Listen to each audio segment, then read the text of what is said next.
Good morning, good afternoon. Somewhere in the world, we're watching football. Serena Morales here with that guy, backwards cap, once again, drinking out of his red Solo cup, the Kevin Klein. Look at all those posters back there. You look so fancy. You know, I decided after winning a ton of money week one, listening to my own advice for a change, that I should invest in the product. This is the product. There's a lot of gambling shows out there. As you know, most of them are bullshit. It's people that are great at spouting out numbers. They've got their algorithms, they've got their theories. But when it comes down to it, as you got to sort through all the nonsense, you have come to a very happy place right now where we all get together. We talk football, sure. Most importantly, we make fun of each other. And we can hopefully turn this, last week's little lousy $2, into this week. We're playing with Benjamins, baby. So this is going to be an exciting time to make some money and listen to some interesting takes. We'll talk about unplanned pregnancies, and we'll talk about overs, unders. We'll talk about spreads. Serena, how the hell are you doing? It's the greatest day of the week. It's the greatest day of the week. I'm so excited that you brought props, prop bets. We'll talk. This is Pregaming. Kevin Klein, Serena Morales. We also have betting and fantasy guru Sal will come through. Frank Michael Thomas will come. Katie Mox and Thor's father. We got Kenny Betts Big joining us very soon. So that's exciting. I think Sal legally every gambling show has to have a Sal on it. I think that's like in the rules. If you're going to talk gambling, there must be a Sal involved in some way. So we are doing our part. I hyped him up, but he may or may not join today. But I'm excited to at some point come through and hang out with us. But Frank Michael Thomas has posed a lot of questions for us. Either way, I wanted to kick things off with you because we've got our 2-minute drill. We're going to just go over the biggest things going on in the NFL. You and I will just they even have a clock for us. We have to be prompt here. Wanted to throw at you week 2. Significant, Mr. Klein. The Browns and Ravens could start their season off 0-2.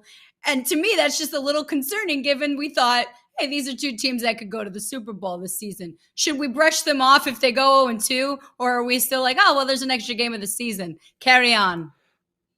I always look at week 1 as kind of a throwaway game. I know that people look at the last game of the season as the throwaway because a lot of times it doesn't matter. Teams already know if they're going to be going to the playoffs or not. They rest their starters. Week 1, I think people put a lot of emphasis on what happens. We all thought we knew exactly how week 1 would play out. Now, if you look at my predictions as to what actually happened, turns out I was better than a lot of people were when it came to what was going to happen. And I don't get cocky about my picks because trust me when I say I've lost way more money than I've won. But yes, I start over emphasizing and over analyzing what is going on with the Browns and the Ravens.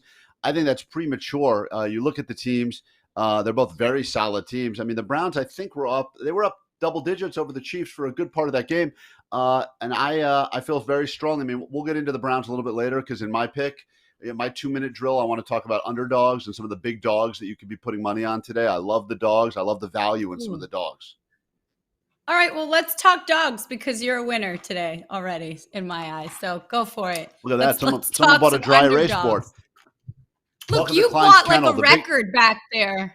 I didn't buy that. I earned that. All right. I was a big hit in Germany back in 1987. Guys, the biggest dogs you can put money on today, Atlanta Falcons, that line has shifted. They're now 12.5-point underdogs to the Tampa Bay Bucks. And, of course, the Browns we were just chatting about. Houston, 13-point underdogs to the Browns. I don't believe that they are 13-point underdogs. They should not be. The Browns are a great team, but Houston has a lot of former Browns on the team. So they know that infrastructure inside and out. And Houston, keep in mind, going into the season, I think we're supposed to be the worst team in the NFL. They were supposed to only win 4 games. They won one week 1. Their new coach was graded as like a D going into the season. I think a D- was the grade they got for picking up their coach. But they have former Browns. I think that, as you know, if you've ever lost your eliminator week 2, and a lot of people have, usually a lot of people today are going to put money on, or they're going to be convinced that the Browns are going to destroy Houston and that Tampa Bay is going to destroy Atlanta. I like both those underdogs to cover the spread. And if you don't feel strong enough about the 13 points to 10 points, I say tease them together. Add 6 to both and take almost 20-point underdogs week 2. There shouldn't be this big of an underdog with these teams at this point in the season. So I love your dogs. Week 1, a lot of dogs paid out. I think that continues week 2. Cheers, dog. Appreciate it. And we're going to bring on our next dog, Frank Michael Smith. not to be confused with Frank Thomas, because that's what I like to think about is baseball during a football season. But let's bring on Frank Michael Smith now to talk. We've got our 6-pack segment going on. And hey, Frank, appreciate you joining us today with our 6-pack. I need to do some more crunches in order to get one. However, you've got some questions to pose for us as we head into week 2. It's good to be on with you guys. And, Frank Thomas is one way to take it. I thought for sure you just drafted Michael Thomas in your fantasy league and are just still salty about that. I thought that might be weighing on your mind here a little bit this morning on the West Coast. But it's great to be on with you guys. Week 2 is upon us. Let's get it going. It's good to have a guy with 3 first names is really what it comes down to. Well, he's either going to be a football expert or a serial killer. Those are our options. So you got the 3 first, you got the 3 names. You know what that means. It's usually, unless we don't know. We haven't looked into your backside just enough yet. But the inside and the questions you're going to bring to us today, I think will help people as they're looking at the slate of all the things, all the action that is out there. Where do we begin? What are the questions that you've been pondering? You seem like a guy that's got a lot of thought on a lot of things. Yeah, definitely. I want to start it off with my hometown Pittsburgh Steelers. Going into the season, everyone kind of said, like the Steelers are going to finish 3rd in the division. I was on one podcast earlier, and someone even had me on as a guest and then told me the Steelers were going to finish behind the Bengals. So I've heard it all. But they came out strong. The defense looked as good, maybe even better, and they beat a great Buffalo team in Buffalo. Everyone kind of came on afterwards and said, this could be a fluke, week 1, jitters maybe. What did the Steelers have to do to prove that wasn't a fluke? Kevin, you want to kick things off, or you want me to hold it Well, down look, for you? I've got my, I'm here on the West Coast right now, and I've seen a lot of trendy diets happen over the years out here. The Hollywood cookie diet, the juice cleanse, the Roethlisberger diet is now all the rage. I'm gonna tell you right now. I hear the people. The guy has gone from what he's always been what appears to be, as Serena, you've referred to him as the block of cheese. I mean, he's always kind of been a little schlubby. He's that guy you look at and you think to yourself, when you look at yourself in the mirror naked, I could maybe play NFL quarterback. I feel like I've got the Roethlisberger bill, but he has come back with a mission, and he has proven it just in the way he looks. So you want to start talking about, is this a fluke? I mean, this is a guy that obviously as experienced as any quarterback in the NFL, and I think what I saw week 1. And even like a little bit of the glimpses I saw in the preseason, just in the way that he was carrying himself. This guy's carrying himself like a champion. And there are seasons where he doesn't look like that. He doesn't feel like that. But Big Ben has become Svelte Ben. And I actually think that he looks like the best that he's ever looked. And that's after 1 game of football. So I think it's not a fluke at all. And I love to hate on Pittsburgh. Has he always looked like, he's always looked like a block of cheese for me. So I put less. No, you know what it is? He's tricking you guys. He got the nice fade haircut right down to the skin. He hasn't always had that. That's what it is. It takes 15 pounds off right there. See, I did that. It didn't work for me somehow. Yeah. I tried I went in. I told my barber, give me the Roethlisberger. It didn't work. No, you didn't go short enough. I can tell. Trying to show off his haircut.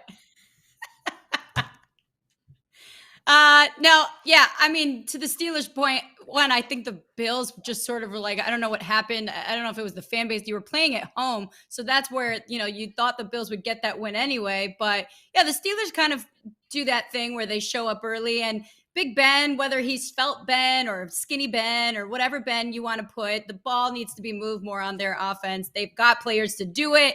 I wouldn't say that it was a fluke. I think, you can always put the Steelers as a competitive team. But yeah, Big Ben looking more healthy, I would say, helps, given he's aged. And he's probably looking at his buddies like Tom Brady over here is going to play till he's 50 now and go, man, I should probably figure something out if I want to keep playing and stop being called the block of cheese. So that's my take, Frank. I like it. I really like it, except for the part, the Steelers are always going to be a competitive team. That's exactly what I wasn't hearing. I think the over-under win total is like 8.5. That's definitely not in the playoffs. So I'm looking for 35 plus today to prove that this is not a fluke. Hey, Ben doesn't lose his legs until like week 12. So we got a lot of weeks left. He's still feeling good. He's still energized off the offseason. I like the Steelers to win really big today. I think they're going to prove it's not a fluke. Raiders also have a short week. Not going to be easy. Yeah, if you've got at least right, maybe he's done a couple push-ups, maybe he's done some more squats to also look a little more thin these days. So if you're depending on his legs to kind of carry you through week 12, maybe you get week 13 or week 14 to go into it. Either way, carry on now that you're a Steelers, you're a Steelers fan, but let's get to what's the next one? Number 2 for six pack. Yeah, I'm looking over here at the Jets-Pats game. I made a gigantic mistake last year. I made a whole video, posted it out, got tons of views and everything. It was about how the Chargers are going to beat the Patriots. And that game was like 38-0 or something like that. And I made the cardinal mistake of saying a rookie QB is going to beat Bill Belichick. I will not make that same mistake again this year. Will Bill Belichick continue his dominance over rookie QBs? He gets Zach Wilson today. 1,000%. Kevin, don't look to the side and try and gather your thoughts. People are, listen, you can't argue with all that Bill Belichick has done. He's never smiled, but outside of never smiling, he's done everything else you could possibly do. The question is, Bill Belichick, everyone thinks where there's a Bill, there's a way, right? If Bill Belichick is involved, your team will always have a chance to win. And I am not someone who's going to say that the Jets are going to win. I don't know what week I actually see the Jets winning their first game this season. It's not going to be this week. But I strongly feel that I'm sorry, we're talking Will Belichick. Will Belichick. Well, hold on. I think we can probably all agree on that. Like, how badly will he dominate? Maybe is a better question. That's the question, and the answer is I got it as 3 touchdowns. That's the dominance I have. Where do you see it? Yeah, I mean, look, Zach Wilson obviously showed up and he did pretty well. 2 touchdowns, he threw an interception. But again, you're a rookie. You're going to figure that out. You're going to work through those motions. But I just don't see how Bill Belichick doesn't outcoach anybody at this point.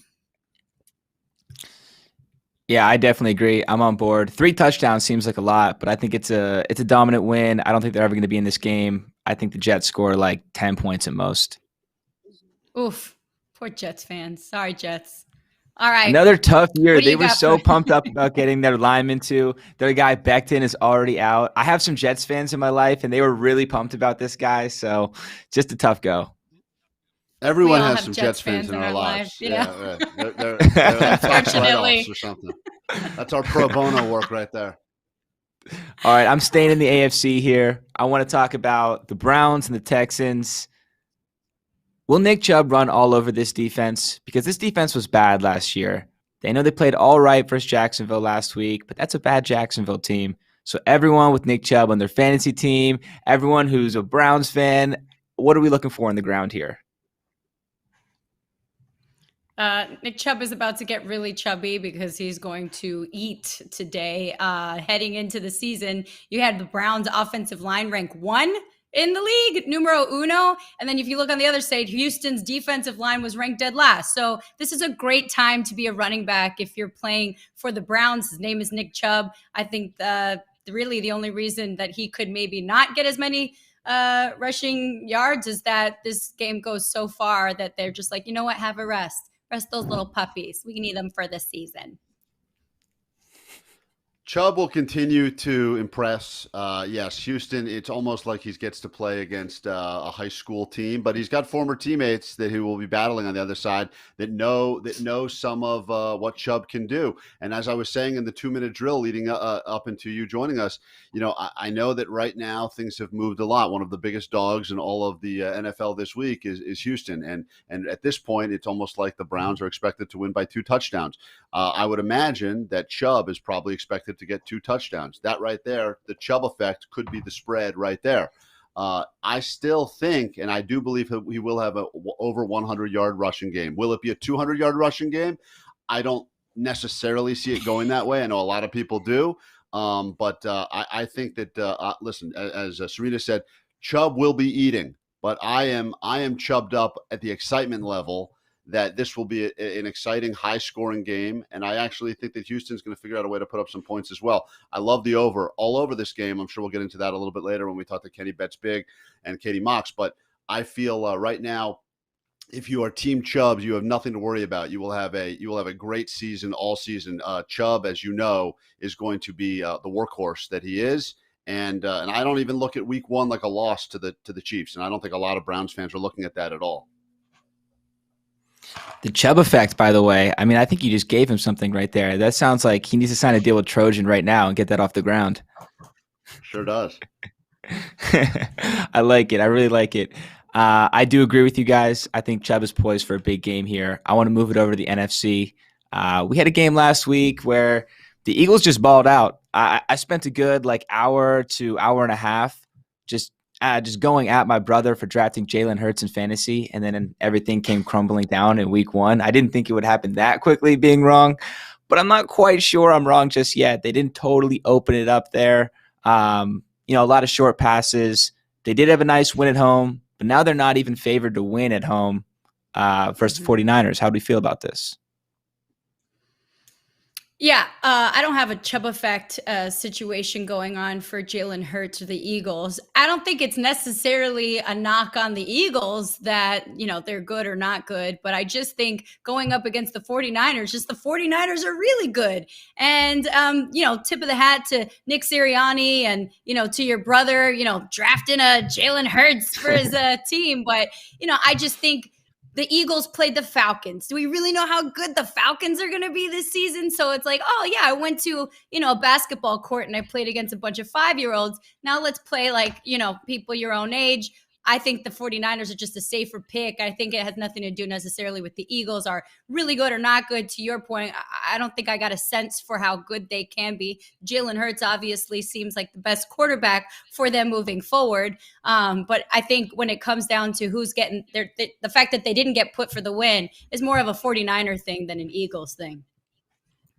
I love home dogs. I'm always a fan. The chip on the shoulder. Playing with the chip on the shoulder, especially at home in front of your fans. Let's keep in mind that Philly, used to be the only place that had an actual jail in their stadium. All right. This is the type of fans we're dealing with right now.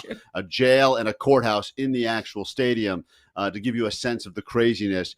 San Francisco's got to do that cross-country trip, which has an effect as well. So keep in mind, they're looking at this. If they're giving Philly 3 points for being the home team, they're really looking at this like they think San Francisco is going to win this game realistically by a touchdown.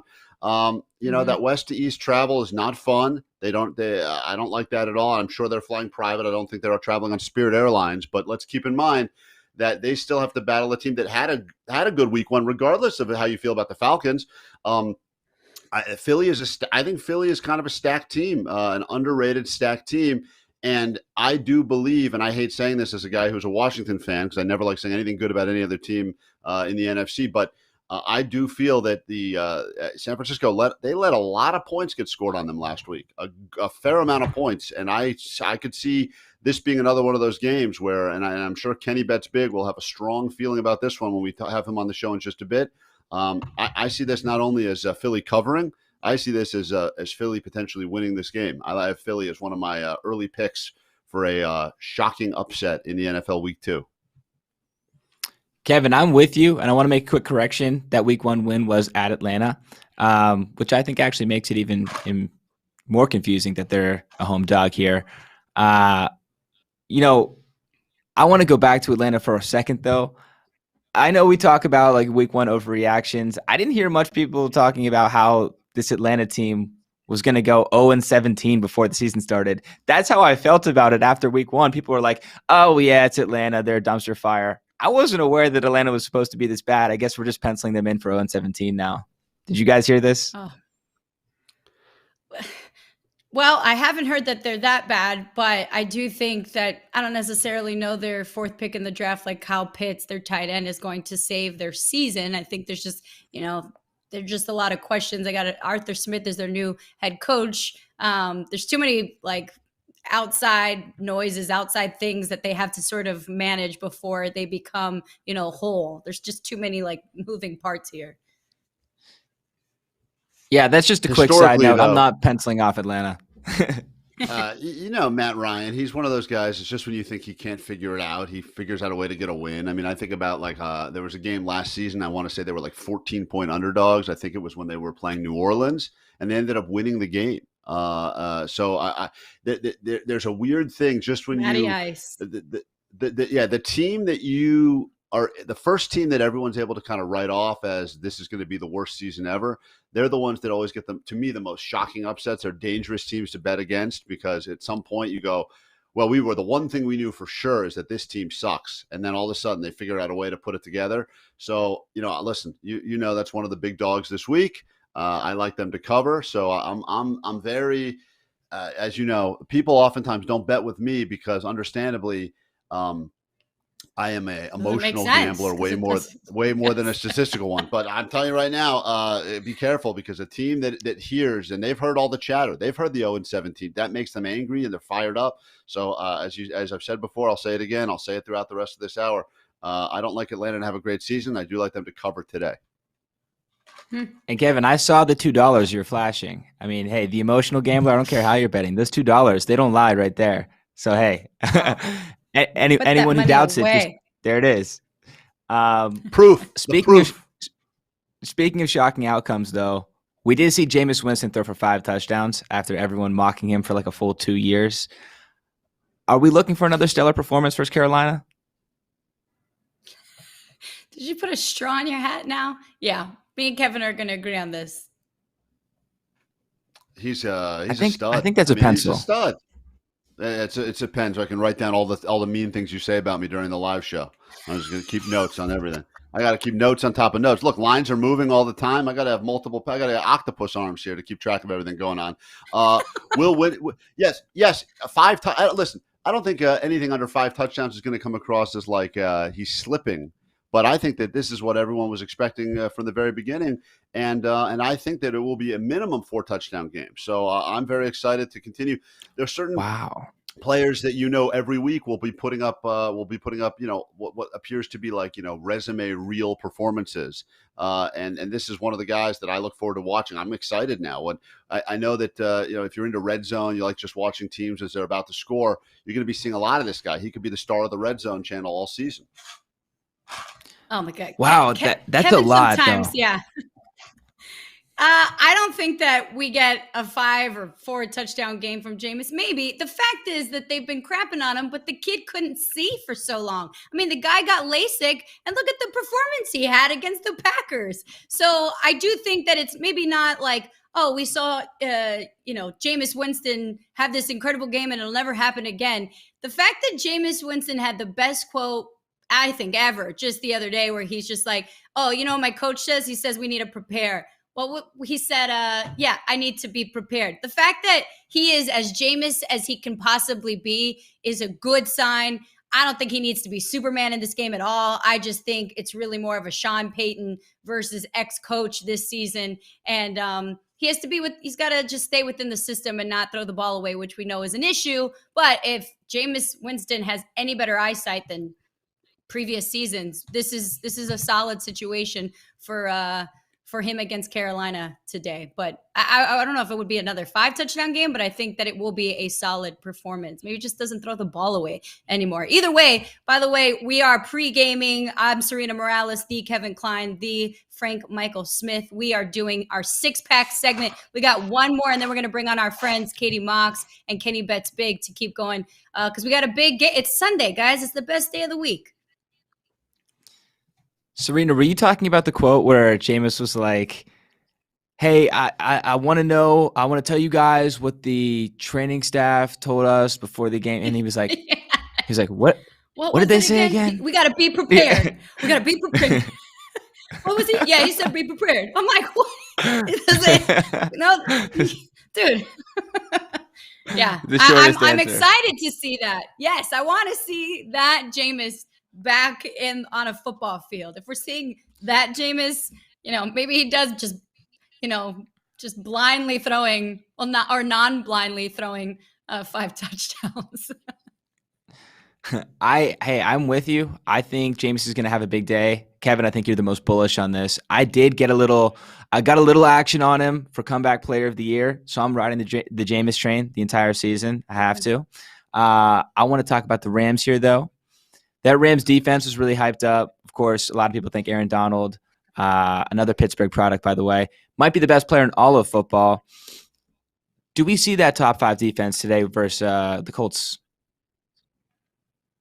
Yes. 1000%. I full disclosure here, I used to work for the Rams, so I got to see Aaron Donald and his friends in person for almost 4 seasons.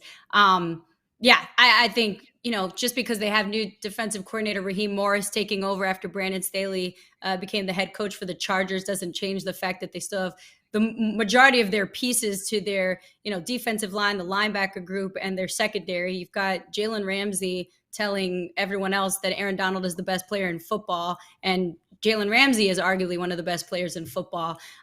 We clearly saw, the Colts, they're going to have to throw all afternoon. I don't see how their receivers really match up against those guys. And even some of the guys, like they lost John Johnson III, they lost Troy Hill to the Cleveland Browns this offseason. So those were, pieces that were significant. John Johnson was the defensive signal caller for the Rams defense. However, I just think that like guys like David Long Jr. got an interception just last week, Sunday Night Football against the Bears. I think, guys, the Rams secondary is ranked 9th right now with those pieces. I think that could clearly improve.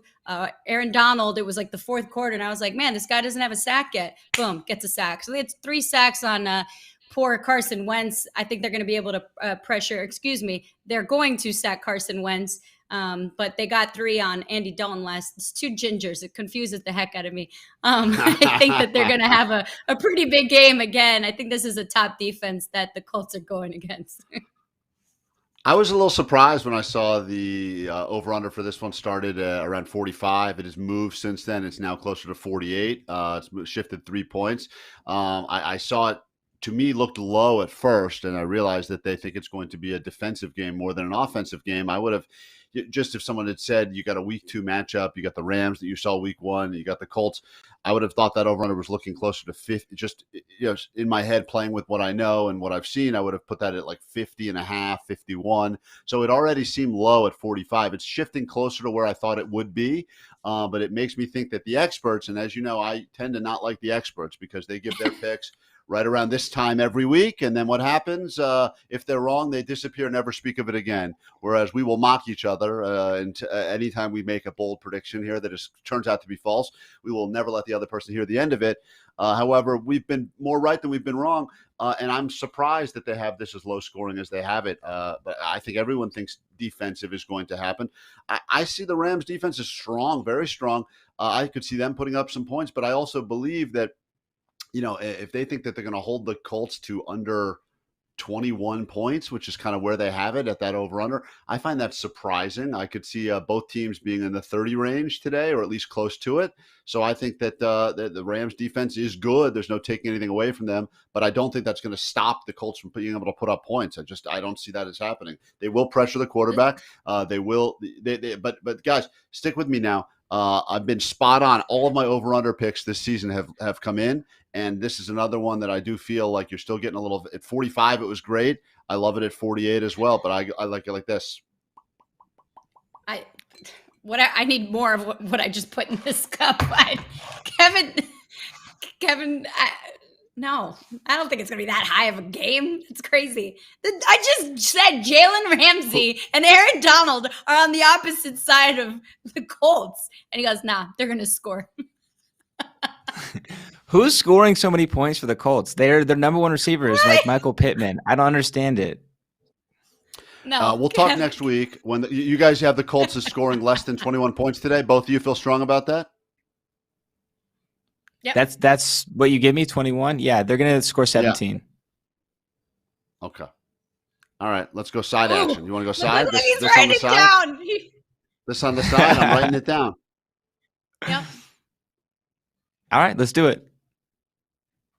Is that your Sharpie, the pencil, pen? Colts put up 24. Bruh, crazy. I think this game is really going to say a lot more about how bad the Colts are than how great the Rams D is. I'm a huge Carson Wentz critic. I think he's done. I think it's over. I don't see it in him anymore. I think the Rams are really going to prove it a different time, but it will look good in this game. Man, poor Carson Wentz. Yeah, no, by the way, these were good questions to ask. So thank you, Frank, for joining us. But Well, we'll see. Kevin may make a lot of random money today. I just don't agree with that one, just based on the fact I have a feeling that $100 is going to be bet several times, that same exact bill. So I'm watching out for that. Hey, I printed Frank, that you got $100 bill anything- out of my Hewlett Packard about 3 hours ago, so it's not even technically. Get a sponsor. Hey, Frank, you got anything else you want to wrap with before we get our other friends on the show? No, that's really it. Frank Michael Smith, for those of you that saw Serena's wonderful intro. Thanks for having me on, guys. I appreciate it. Not Frank Thomas. Thank you, Frank Michael Smith, joining us. We got Pregaming. We're bringing on our other friends in just a bit. The Kevin Klein, Serena Morales. It's Sunday, and we're getting you ready for a nice slate of games because, well, we're trying to make money. We're trying to make more than $100 because that's the bar that we've set for our buddy Kevin Klein. So let's bring on our other friends, Katie Mox and Kenny Betts Big, Thor's father. What's going on, my friends? Good morning. What's going on? How you guys doing? Back for another Sunday, ready to crush the books with you guys, right? Yeah, let's get it. We did all right Especially last Kevin. week. Kevin's hot. I mean, let's keep my physical appearance out of this. What do you want to say? I get it. I know that sex sells. I understand why they brought me on the show physically. That people need something to look at. But look, you say a lot. Here's the thing about crazy people. Crazy people make a bunch of crazy claims until those claims start panning out, and then all of a sudden you go, maybe that person wasn't crazy. Maybe they were so sane that they were crazy, and that's what seemed to happen week 1. Now, I've convinced you all that I will be probably living in the street by week 4.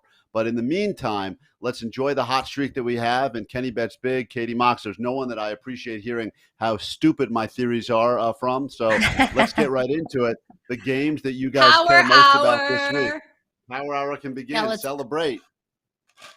All right. Katie, you go first because I don't want Kevin on the street. Although, isn't it clear? Like they always say, the artist is unappreciated until they pass. And I'm worried about Kevin here. But yeah, hopefully he stays alive. We hope that we hope you live another day tomorrow. Living in money, like he's got to pay for college tuitions here. One of the games that popped, 49ers Eagles. Either one, Katie, my 49er friend. What say you? Yes. Well, I mean, obviously, here's the thing, guys. I'm a diehard 49er faithful, so I actually don't bet on my Niners. But when looking at this game, and I know Kenny has already told me some stuff in the pre-show that he's going to absolutely trash my Niners today and hammer the Eagles. So I'll be looking forward to hearing what he has to say. But yeah, I mean, I thought that the Niners looked pretty good against the Lions for the most part. Obviously, their last couple of minutes of the game, defense got really banged up. A lot of rookies came in. Stupid mistakes happened. All of a sudden, the Lions had themselves a ball game and were able to put up 33 points on my Niners. Again, the defense is still pretty banged up. We got Greenlaw on IR. Brett is out, which is huge because, the backfield for the Niners is probably our biggest problem point right now anyways. Josh Norman apparently is starting today, which sure, great. I guess we need somebody back there anyways. Good news is Kinlaw and Armstead, they are going to be warming up today. Depending on how they do at warmups, they are expected to play, which is going to be big and great for our defense.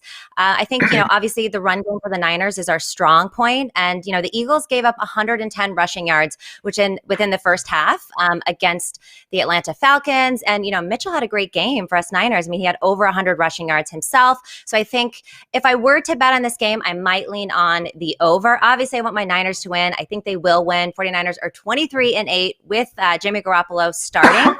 So yeah, I'm all in on the Niners today. Obviously, I'm a Niners fan, but I would look at the over for this one because I do think Niners defense is banged up, and the Eagles did kind of give up some run yards there, and we're pretty good on the run. So over 49.5 if you forced me to bet on this game. Kenny, you're already coughing. I feel like you're allergic to whatever the heck Katie she's ready. Yeah, there's a little tickle in my throat. Katie mentioned the 49ers' weakness is their defensive backfield. We saw what Jalen Hurts did in week 1. He didn't even unleash the full potential yet that offense has with Devontae Smith and Jalen Reagor.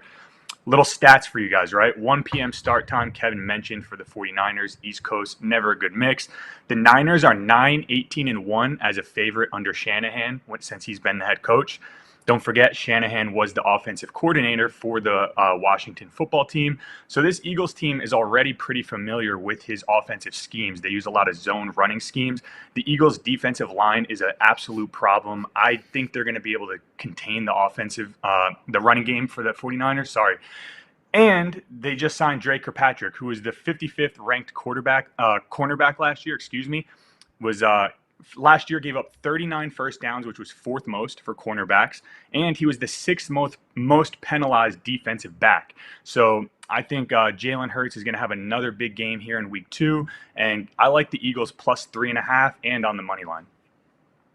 Oh, you're taking the money line too. And here's the thing, and I heard the last segment with you guys. Kevin, I know you're all in, also on the Eagles winning, potentially money line here. And Serena, my one girl in the NFC West, is agreeing with me in the Niners. But I will say, I think the last guest that you had on was like, who thought that the Falcons were going to be bad this year? Me. And I think a lot of people thought that the Falcons were going to be bad this year. So I think there is something to say that, did the Eagles look that good, or are the Falcons just that bad? And I think we will find that out today, and hopefully my Niners prevail. Right. Kevin plays I was just saying, like, the comparison of like playing basketball against a bunch of children. Like, Kevin, I don't know if you can necessarily, base a team on playing well against a team that's not so great. Listen, I give you 3 words: fly, Eagles, fly. I believe that this Those are will be 3 powerful words. Powerful words. I believe I forget which president first coined that phrase, but this will be a day. This will be a day that Kenny bets big and Kevin bets stupid. We're able to toast virtually through the power of this Zoom, or however we're doing this show, and we will be able to celebrate what a great bold call we made early in the day.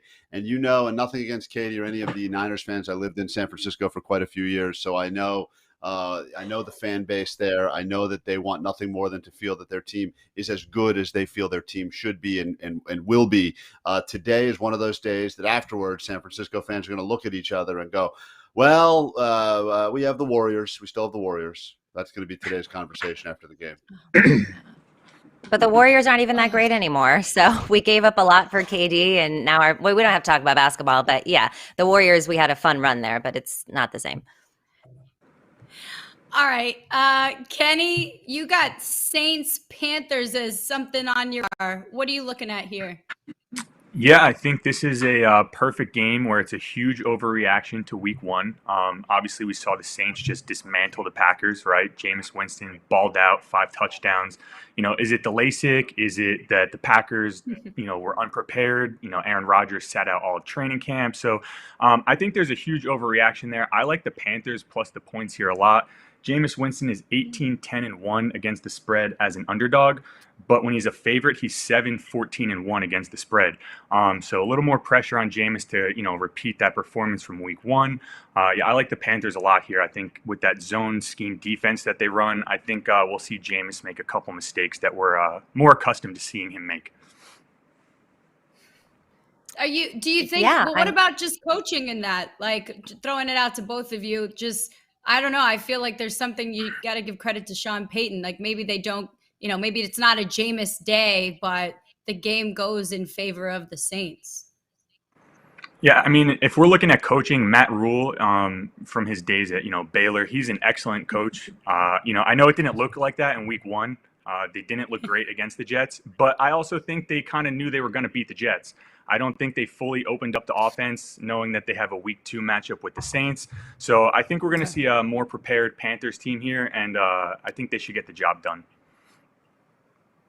Yeah, I actually didn't take a side on this one. I went the prop out route, but obviously Kenny makes a lot of really good points there. I will say the Saints have won 4 straight games against the Panthers, but they're also down 6 of their assistant offensive coaches due to COVID protocols. Normally they have 12. They're going to have 6 today, so we'll see if that matters at all. I'm not exactly sure, but I actually locked in Christian McCaffrey. Now I got this yesterday. The line probably moved. Lines are subject to change all the way up until game time, but Christian McCaffrey over 113.5 rushing and receiving yards. That was at minus 110. The guy averages 147, over 147 of these combined in his last 20 games. Obviously coming off of the injury, I think he played great last week. And if the Panthers are going to win and get that plus 150, then obviously Christian's going to have a big game. So I took that prop bet today. This game, correct me if I'm wrong, Kenny, but this game started as a pick'em. I believe this was like a completely line opened up, and it was just a pick your poison. Will it be the Saints? Will it be the Panthers? And it's shifted now, a 3, which, as Katie said, yes, the lines will shift. They'll move up and down. They're obviously the books are trying to even it out. They want the gambling to be pretty much squared on both sides. But interesting to me that they decided at the beginning, before they even knew how the public was going to look at this, that they put it up there as, yeah, go ahead. It could go either way, which just gives you an idea that I don't think anyone really necessarily has a strong feeling about how this game is going to play out. I always find that interesting when a game opens as a pick. Yeah, no, definitely. Kevin, A ton of question marks. Is Jameis going to do what he did week 1? No one knows. The Jameis Winston that I've seen in the NFL is not a guy that's going out slinging 5 touchdowns and, looking like one of the best quarterbacks in the NFL. So, like I said, I think the Panthers can get it done. Lattimore out for the Saints, huge loss, one of the top cornerbacks in the NFL. And divisional unders when Sean Payton, since he's been the head coach for the Saints, 29-13. So, under could be in play here as well. Do we take an emotional route at all, Kevin? Just the fact that the Saints are without a handful of their coaching staff. They've kind of gone through, their own things with that hurricane. Maybe this is sort of like, hey, we got to get a win. We got to, they've been moving around a lot. Sometimes when there's a lot going on and thrown at you, sometimes teams step up. Well, I think that if Kenny keeps coughing, we're going to have to put him on COVID protocols for the show. So we may have to have an emotional win for ourselves. We're going to have to sit you. We're going to have to sit you. No, I don't think that's going to play in there. Look, I claimed earlier I think Jameis is going to get four touchdowns today. People already calling me an idiot. I'm used to that. I know that I've got Jameson in my red cup, and I've got Jameis to put up a good numbers today. So if you're thinking about starting him fantasy. Or maybe, you're thinking, do you go somewhere else? Yes, of course. To me, that's a no-brainer. I see him putting up four touchdowns today. That's the number I have for him. So once again, emotions aside, I see this game differently. I like the over in this one. As you know, I love points with teams that I think have things to prove. And I think that there's a lot to prove on the field right now. So I like the over. I like Jameis. I'm hungry for points.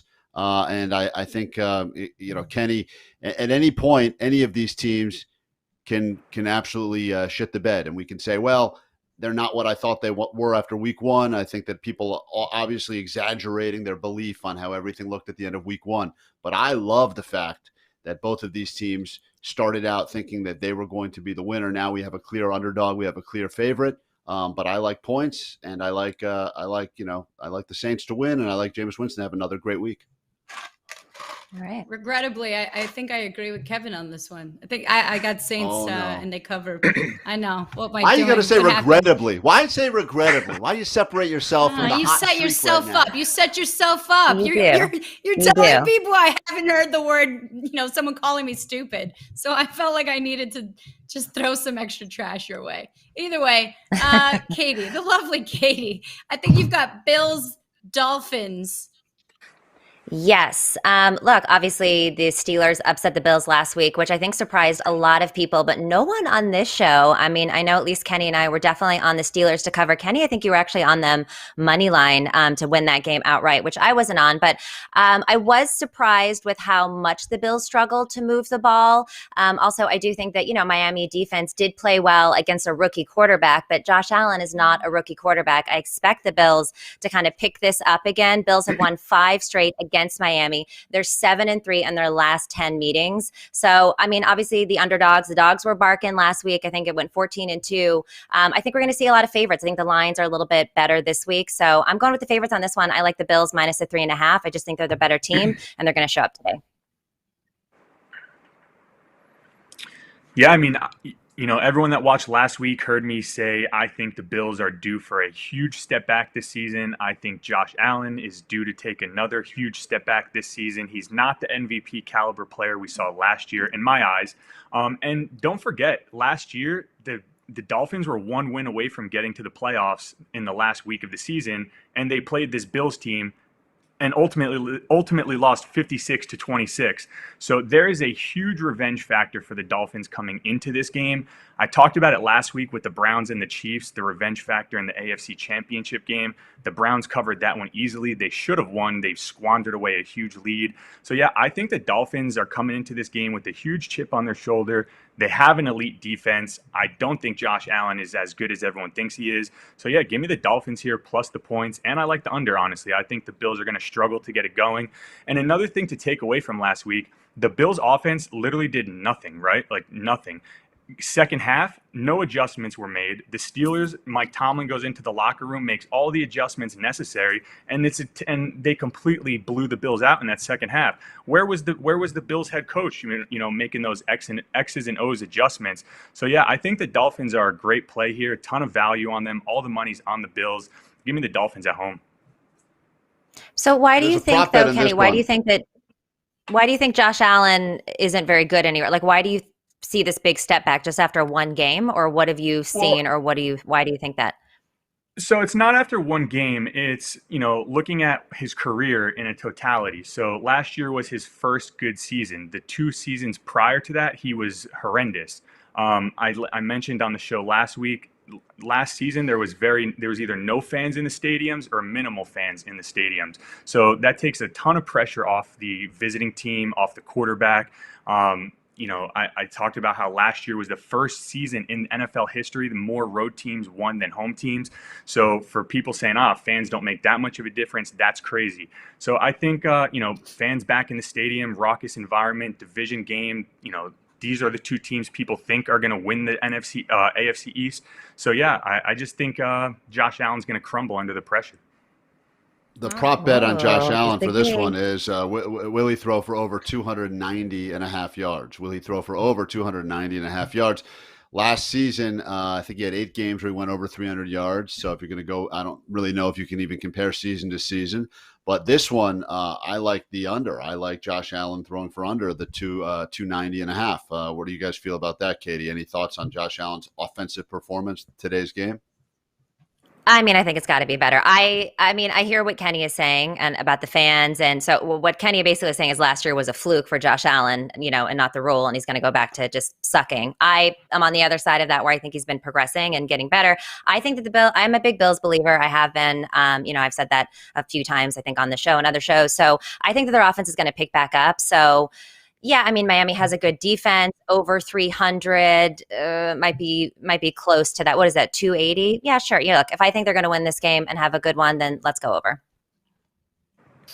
Do we have that much faith in Tua also? No, 0. I don't have very much faith in Tua. I mean, the guy throws an interception almost every single game. Yeah, I don't love Tua. That's the one thing that does worry me about this game, is Tua. But I think the Dolphins defense will ultimately get it done. And I'm going on that prop bet way under for Josh Allen. I think he's going to have he'll probably finish with like 220, a touchdown, and a pick or 2. A pick or 2. Wow. All right. Well, let's move on. Katie, Bengals, Bears. The Bears. Yeah, again, I mean, I'm picking another favorite here. I'm actually taking the Bears on this one. Yeah, they didn't look that great. And of course, Andy Dalton did not look good at all. But this is kind of a revenge game for him. I think he spent 9 seasons with the Bengals. Last time he played the Bengals, he beat them 30-7 in week 14 of last season with Dallas. The Bears are also tough at home. The defense is going to have to play way better than they did last Sunday, and I think that they will. Also, the under is 5-3 last season at home. I took the under on the last game. Obviously, that didn't hit. The Rams just played incredible. I think the Burrow and Chase look really good together. Obviously, Chase caught 5 of 7 passes, but also Minnesota kind of got in its own way in that game. They were called for 12 penalties, and 5 of them that ended up, 5 more that ended up getting dismissed. So, the Vikings were totally undisciplined, which I think helped, the Bengals look really good. I just think that the Bears are tough to win at home. I also think that we're going to see hopefully more Justin Fields because he was really the only productive one in that game. So I think sprinkle a little more Justin Fields, a little bit of revenge game for Andy Dalton, big defenses. I'm going to take the Bears at home. Kenny, there's a lot of injuries in this game. Yeah, I was going to say, I agree with Katie on this one. Almost, I think it was like 80% of the money was on the Bengals here. So you got a home favorite unpopular home favorite, majority of the public on the Bengals after that, fluky win. I'll call it a fluky win. The refs missed a big touchdown call, called it a fumble for the Vikings. So, I think people are a little high on the Bengals. Joe Burrow had a nice game. So I'm going to go the Bears here at home, fade the public. Yeah. I forget, someone on this show last week said the Bengals were going to win. I forget which one of us said that. It's not important at this point. But I remember that every single other person said, that is the dumbest thing I've ever heard. So I don't remember who made what claims on this show. Obviously, it's gambling, it's entertainment. But just, before everyone, the dog, I don't even know if the dog knows where the dog is right now. I know that. Think about this though, and I don't want to be the guy who's known as in pre-gaming as the fan of the Bengals, but Chicago looked terrible last week. Yes, the Rams look great because they're playing the Rams. Yeah, okay, fair enough. I like the Bengals to go into Chicago and win the game on the money line at plus 140. So that's what wow. All right. Well, I mean, Kevin, you're speaking on last week, so could be a bit of an overreaction, but we'll see. Yeah, I think the Justin Fields factor is something too we should acknowledge, and then just the Bears played the Rams Sunday Night Football away. I just think that you didn't get a good feel. They still were able to, they looked decent first half of that game. So yeah, I feel like it's Bears, but you stay on that Bengals train, my friend. You stay on that Bengals train. Choo choo, baby. Kevin, Here you should ride the Bengals just blindly every week against the spread, and we'll see how like you his finish. dog. You're 1-0 so far. And they do it. That actually might be a fun game. We got 4 p.m. games. These are good. Vikings, Cardinals. You want to take it, Kenny? Katie, I think this was, I was like, whose game did you guys? No, I mean, I think we both like this one. I don't think we're on the same side. Last week, I liked the Cardinals. I'm a huge Kyler Murray fan. I think I even said he's one of the most explosive players in the NFL, which, you can't really argue that. But I think there's a huge overreaction to this one. The Vikings have an amazing defense. It didn't really show up last week. They should have got that win. I already talked about how they got robbed on a touchdown. Mike Zimmer coming off a loss, one of the most profitable coaches. When the Vikings lose the game before, the next week they're 30-15 against the spread. So, what does that say to me? It means they lose that week. He's going hard in the game planning, X's and O's, the practicing. They're going to get it right this week. I don't think we'll see a lot of the mistakes that they made from Kirk Cousins that we saw last week. So, yeah, I like the Vikings here, plus 3.5. That's a great bet. Yeah, I mean, I'm not taking a side on this one. I mean, I agree with you. Vikings were completely undisciplined. The O-line was a total mess. Of course, the Cardinals look phenomenal. They were great on both sides of the ball, 38-13 win against the Titans. Vikings have a lot of injuries in key positions, certainly on the defensive side. So I'm kind of leaning more on the under on this game. I think there was like an overreaction to the amount of points that were scored in the first game with the Cardinals. And I think, some defenses, even though obviously we've got some injuries on the Viking side. So I'm kind of leaning on the under 50.5 for this game, but I didn't actually bet this game. That's just my lean. Kevin, are you taking notes over there? Well, I'm listening to because obviously I want to say what Katie has to say, what Kenny has to say. I always value that very much.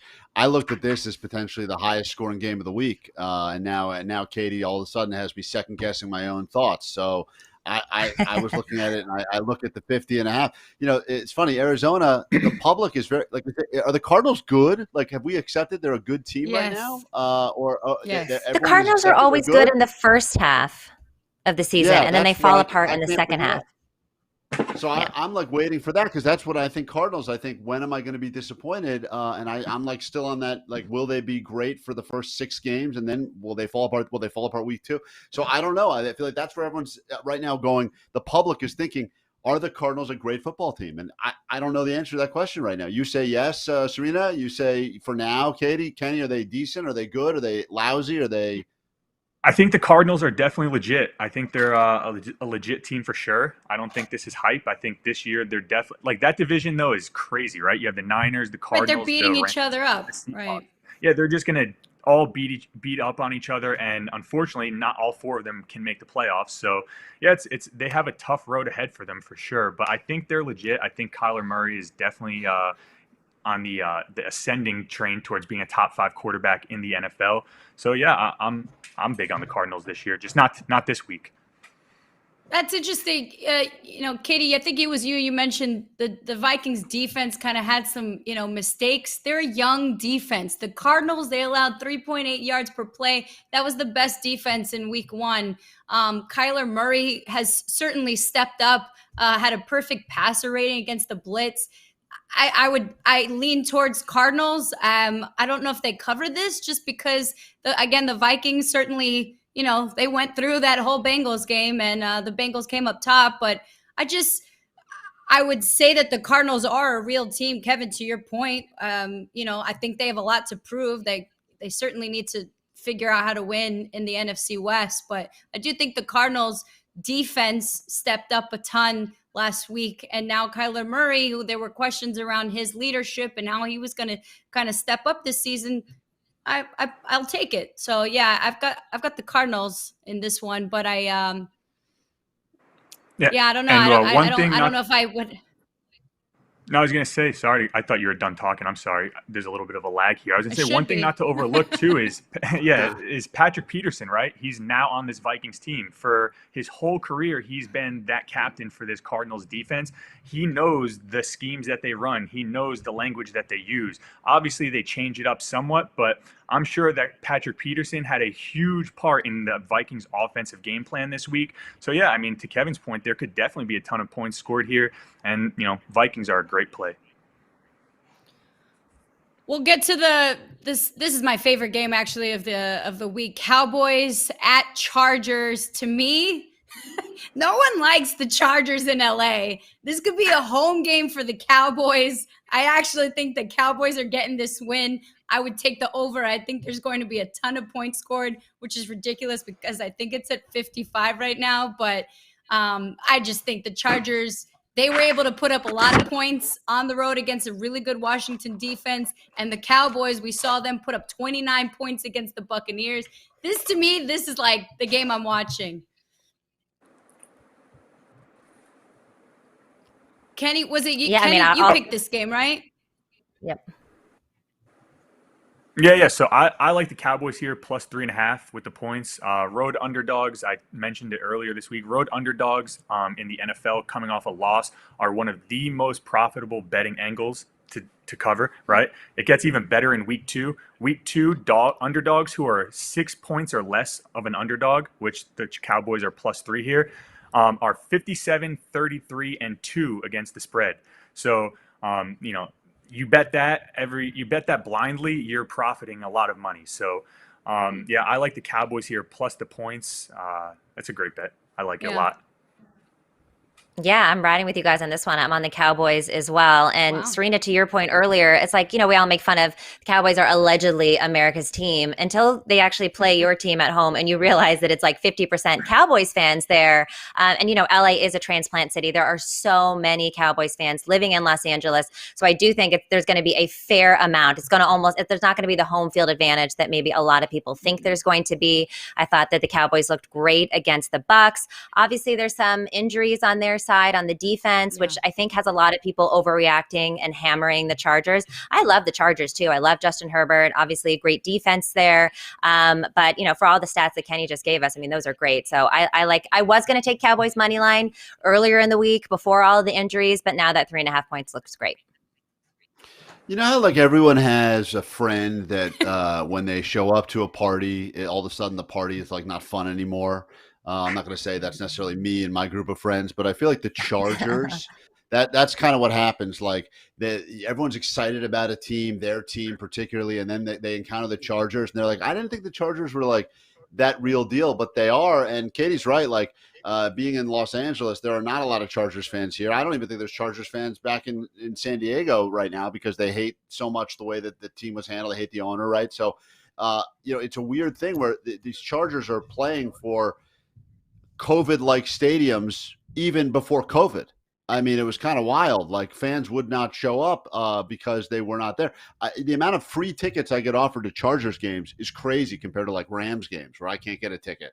And then they're like, hey, you want 16 to the Chargers game? You can have it. So I just think in general, they're one of those teams that they know that they don't have that passionate fan base in the way that the Cowboys do. And that's why I think that they're super dangerous. So guys, I'm not trying to be villain here again, but I actually like the Chargers to win this game, and I've put money on them. You ruined our squad ride, but sure. I know. I'm sorry, guys. That seems to be my role here. So you like them to win? Do you think they cover? Yeah, I think that. Yeah, I like them to win. I like them. I like the Chargers in every way to take the Chargers. I just think everyone is very on board with Dallas right now, and I think that seems to be a crowd favorite. Why wouldn't you? They played against last year's Super Bowl champs who have this exact same squad, and they almost won that game. They should have won the game. I've said it before. Week 2, I think week 2 is the hardest week to gamble in football. Not week 1. Week 1, everyone thinks they know things, and then they realize week 2, everyone's overanalyzing everything they saw week 1, and they're second guessing and third guessing. This is a tough week to bet in general. I don't know historically how it pans out for how the books do week 2 versus how the public does. This is a hard one, and I've gone back. I flip-flopped a lot of things. I am as indecisive right now as my wife when it comes to temperature inside the house. I have no idea what will happen, but I do know that I feel strong about the bets that I've put out there. And once again, if you want to bet Klein, that's how you turn this into this. Where's your stacks, Kenny? Hold them up. Hold up your stacks, Kenny. I don't have my bag by me right now. Yeah, his stack is in a safe. Rough week, huh? Look at that. It hasn't been a great week. This week has definitely been a grind. I was profitable going into yesterday, and then yesterday I just got cleaned out by the Braves. But yeah, so happens. Hey, you guys got any final thoughts before we wrap here? Kenny, I'll toss to you while you look for your money. No, I heard you guys talking about the Rams Colts game earlier, so I'll just throw my 2 cents in for that one. I think that's one of the best games on the board as far as like a sharp angle, right? The Colts plus 3.5 looks like the Rams minus 3.5 looks like an absolute gift. Usually when things look like an absolute gift, they never are. Don't overlook the fact that the Rams play the Bucs next week.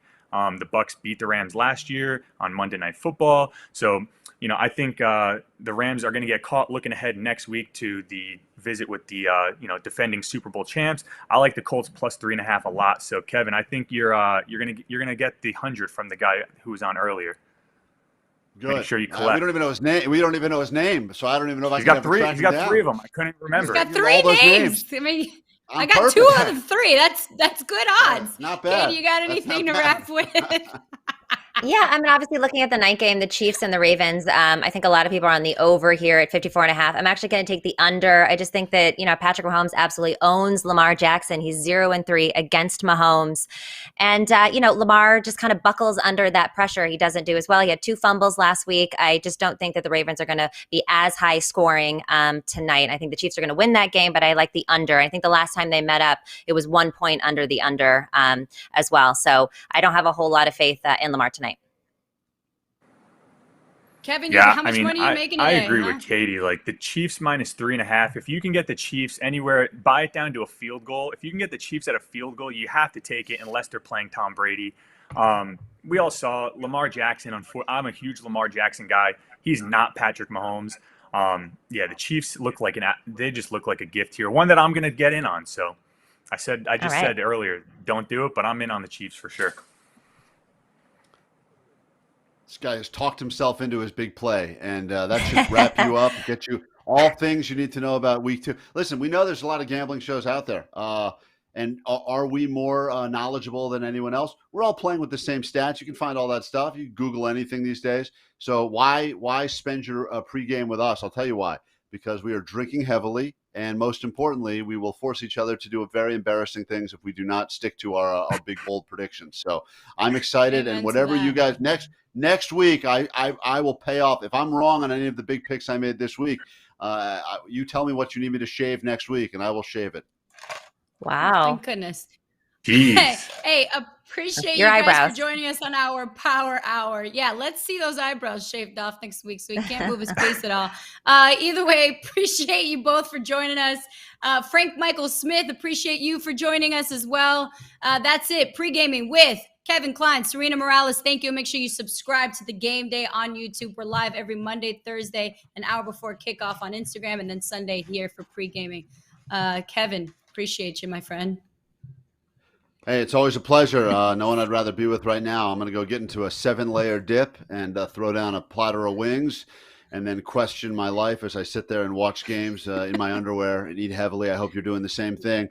All the things that we did on today's show available to check out. I'm sure we'll be tweeting, etc., throughout the games as well. So pre-gaming, it's been a pleasure. Now let's get to the actual action. The games. 7-layer dip. Bum, bum, bum, bum, bum, bum, bum, bum, bum.